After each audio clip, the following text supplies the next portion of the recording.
গত ২ দিন ধরে একটি খবর বাংলাদেশে খুব আলোচিত হচ্ছে, বিশেষ করে ধর্মপ্রাণ মুসলমানদের মাঝে।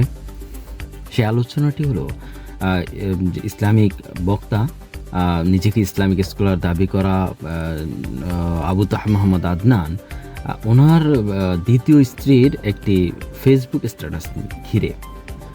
ওনার দ্বিতীয় স্ত্রী উনি একবার যে গুম হয়ে গিয়েছেন বলে নাটক করেছিলেন, উনি অন্য জায়গায় অন্য আরেক স্ত্রী বা আরেক অন্য মহিলার সাথে গিয়ে ওখানে থাকা অবস্থায় ওনার ওয়াইফ গুম হয়েছে বলে সংবাদ সম্মেলন করে অনেক কান্নাকাটি করেছিলেন, ভালোবাসার কথা বলেছিলেন। উনি আবু তোহা আদনানকে কতটা ভালোবাসেন সেটি বলেছিলেন।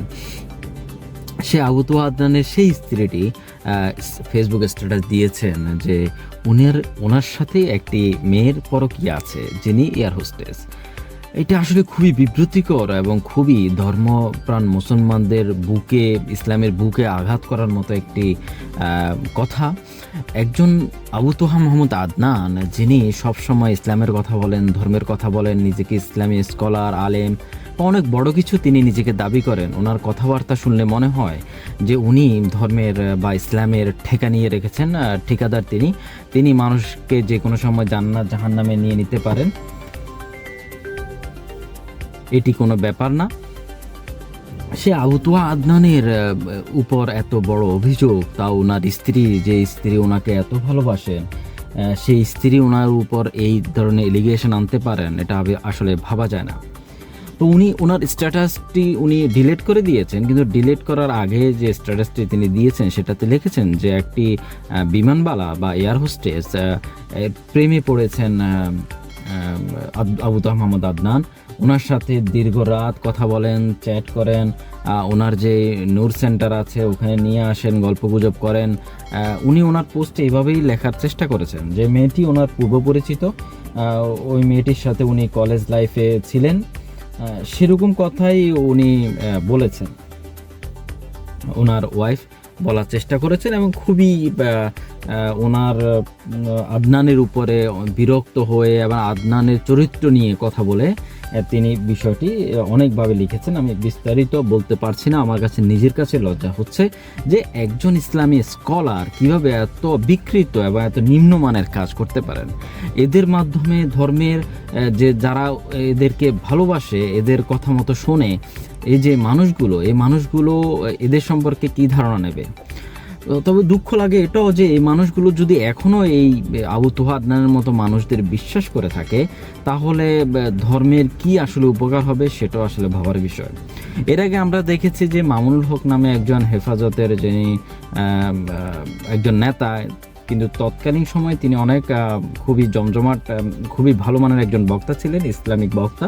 উনিও এরকম একটি কর্মকাণ্ডে জড়িয়ে পড়েন এবং পরবর্তীতে এর জন্য ওনাকে জেলেও যেতে হয়, সেটি ভিন্ন আলোচনা। তবে এরকম ঘটনার উনিও তো, এই বিষয়গুলো আসলে খুবই বিব্রতিকর, খুবই বলার অস্বস্তি লাগে এই কথাগুলো বলার জন্য। কারণ যারা ইসলামের কথা বলেন, ইসলামের দিনই আলোচনা করেন, দিন প্রচার করেন, তারা যদি এমন হয়, তাদের চরিত্র যদি এত নিম্নমানের হয়, এত রুচিহীন চরিত্রের মানুষ হয়ে থাকেন তারা, তাহলে এটা কেমন করে সাধারণ মানুষের কাছে, মানুষের কাছে তারা মুখ দেখান, এটিও আসলে খুবই খুবই আলোচনার বিষয়, খুবই চিন্তা করার বিষয়।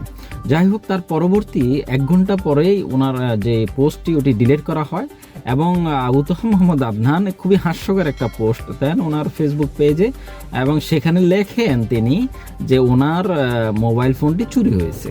1 ঘন্টা আগে উনি ওনার যে ওয়াইফের যে পোস্টটি দেওয়া হয়েছে সেটার বিষয়ে বলেন সেটি চোরে দিয়েছে, এরকম পোস্ট দিয়েছে বিব্রত হওয়ার বা মানুষ ভুল বোঝার যেন না বুঝে। তো এখন কথা হলো যে ওনার ওয়াইফে ওই পোস্টটি ডিলিট করার পরে একটা স্ট্যাটাস দিয়েছেন, ছোট্ট স্ট্যাটাস। ওই স্ট্যাটাসে তিনি পূর্বের স্ট্যাটাস, ওনার হাজব্যান্ডের বিষয়, ওনার ভালোবাসার মানুষের বিষয়ে যে পোস্টটি দিয়েছেন সে বিষয়ে তিনি কোনো কথাই বলেননি। সে বিষয়ে কথা না বলে উনি ওনার মতো করে একটা পোস্ট দিয়েছেন। এখন কথা হলো যে আবু তোহা আদনানের ফোনে ওনার ওয়াইফের ফেস আইডি কেন?